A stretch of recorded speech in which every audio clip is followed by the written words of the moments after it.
TRP compulsory Tamil language eligibility test Tamil தான் நம்ம பார்த்துட்டு இருக்கிறோம். 30 கொஸ்டின் 30 நிமிஷம் 50 மார்க்கு, தேர்ச்சி பெறத்துக்கு 20 மார்க் எடுக்கணும். இதுதான் வந்து கட்டாய தமிழ் கொடுத்துருக்காங்க.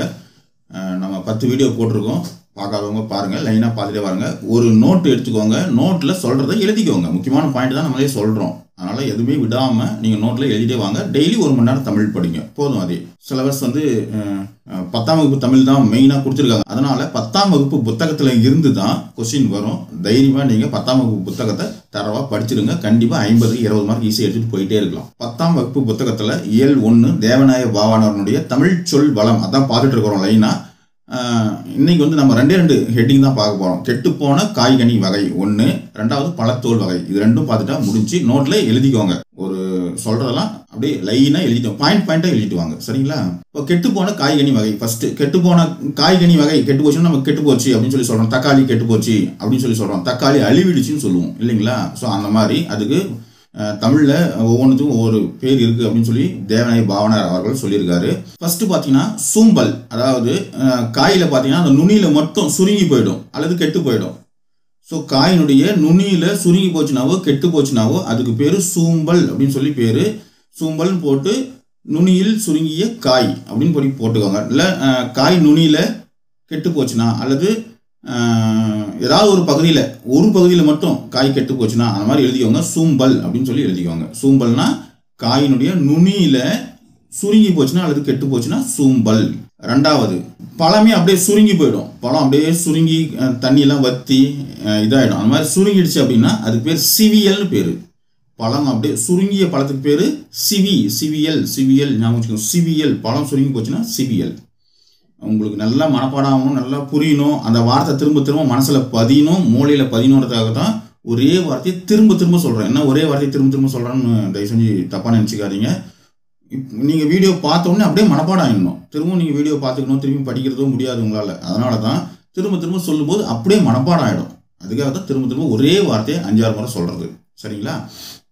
அடுத்தது புழு பூச்சி அரிச்சிச்சுன்னா அந்த காய் அல்லது கனியை வந்து நம்ம என்ன சொல்கிறோம்னா சொத்தை அப்படின்னு சொல்லி சொல்கிறோம். சொத்தை பல்லு அப்படின்னு சொல்லி சொல்கிறாங்களே, அந்த மாதிரி காய் கனியும் புழு பூச்சி அரிச்சிச்சுன்னா சொத்தையாயிடுச்சு. மாம்பழம் உள்ள சாப்பிடும்போது பார்த்தீங்கன்னா உள்ள மாங்கொட்டையில் பூச்சி அரிச்சிருக்கும், சொத்தையாயிட்டு இருக்கும். ஸோ அது பேர் சொத்தைன்னு சொல்லி பேர்.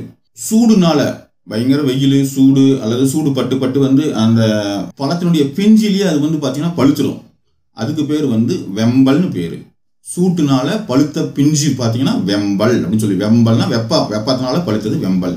அழியல். அடுத்தது அழியல்.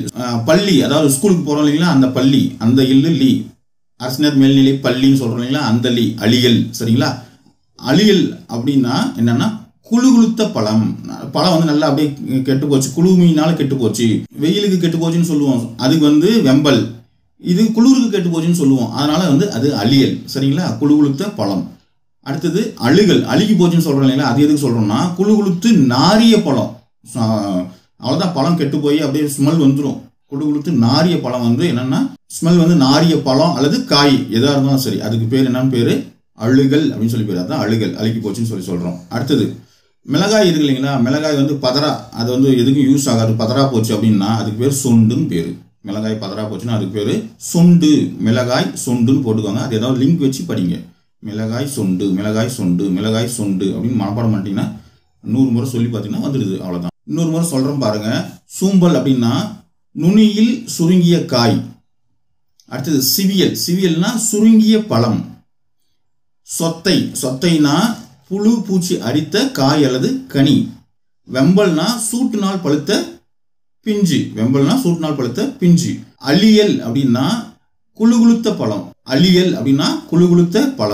அழுகல்னா குழுகுளுத்து நாரிய பழம் அல்லது காய் வந்து அழுகல் அப்படின்னு சொல்லி பேரு.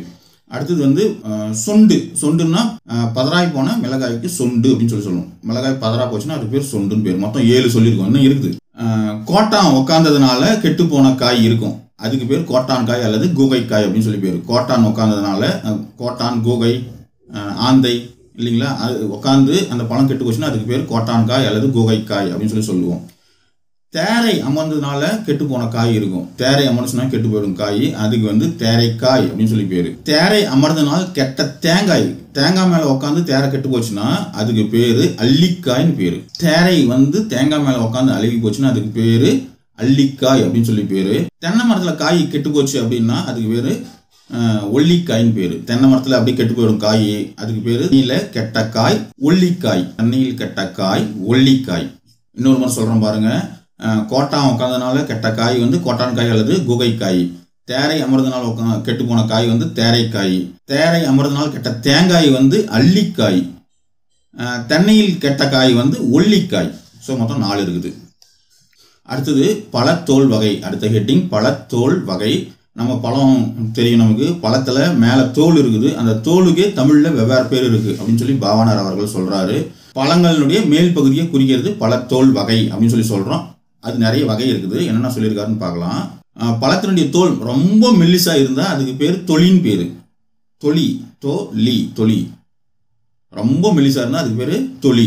அதே பழத்தினுடைய தோல் கொஞ்சம் தப்பமா இருந்தா, திண்ணமா இருந்தா அதுக்கு பேரு தோல்னு பேரு. அதுதான் நம்ம தோல்னு சொல்றோம். பழத்தோல் அப்படின்னு சொல்லி சொல்றோம் இல்லைங்களா. அது வந்து ரொம்ப கொஞ்சம் நல்லா திண்ணமா தப்பமா இருந்தா அதுக்கு பேரு தோல் அப்படின்னு சொல்லி சொல்றோம். ரொம்ப மெல்லியா இருந்தா தொலி, மிக மெல்லியது தொலி, தப்பமா இருக்கிறது தோல், ரொம்ப கடினமா இருக்கிறது, வன்மையா இருக்கிறது, ரொம்ப தோலுன்றது திண்ணமாக்கிறத விட இன்னும் கொஞ்சம் நல்லா வன்மையா இருக்கிறது. வன்மையான்ற வார்த்தை வந்துச்சுன்னா பாருங்க, அது தோடுன்னு பேரு.